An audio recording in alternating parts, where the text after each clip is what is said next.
Tuesday, April 11th, the City Council voted to adopt a zoning amendment that creates a linkage fee that will charge new large-scale developments.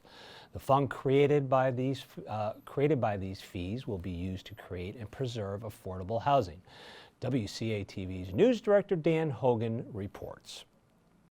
New large-scale developments in Watertown will now have to pay a fee that will be used to fund and maintain affordable housing in the city. The City Council unanimously supported the Planning Board's recommendation to pass a zoning amendment establishing a linkage fee of $11.12 per square foot. The fee will only apply to new non-residential developments over 30,000 square feet.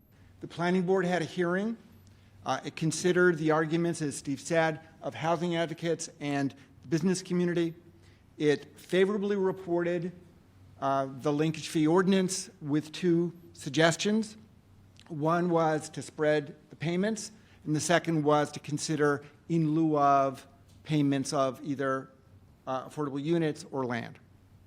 In late 2021, the City Council authorized a nexus study to determine if there is a link between new development in Watertown and the demand for affordable housing. And the basis of that study was to set a fee at a level that would provide for the local match for affordable housing projects as we went forward, and also not have too detrimental an impact on the status of our economic development.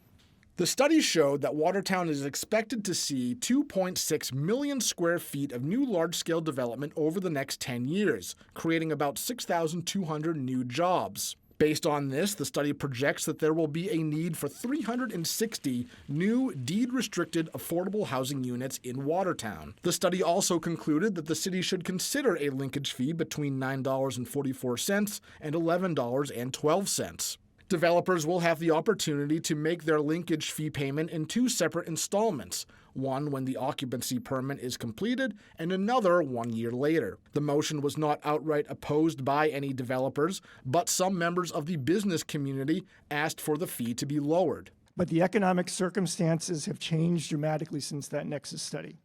And you know a lot of them, but record inflation, soaring interest rates, weakening demand for lab and office space, soaring construction costs, supply chain shortages, general contractor backlogs, construction labor shortages. Just one set of numbers here for you. Some residents believe that the fee isn't high enough. City Councilor at-large Tony Palumba made the motion to increase the linkage fee to $15 per square foot, which was not seconded. There is a statewide housing crisis with ever-escalating costs for home ownership and rents. We need all the help we can get. A second motion to increase the fee to $12.50 also failed 5-4. I think that the recommendation for both fee and process balances those issues. The zoning amendment passed as presented, and a new Nexus study will be conducted every 5 years. Dan Hogan, Watertown Cable News.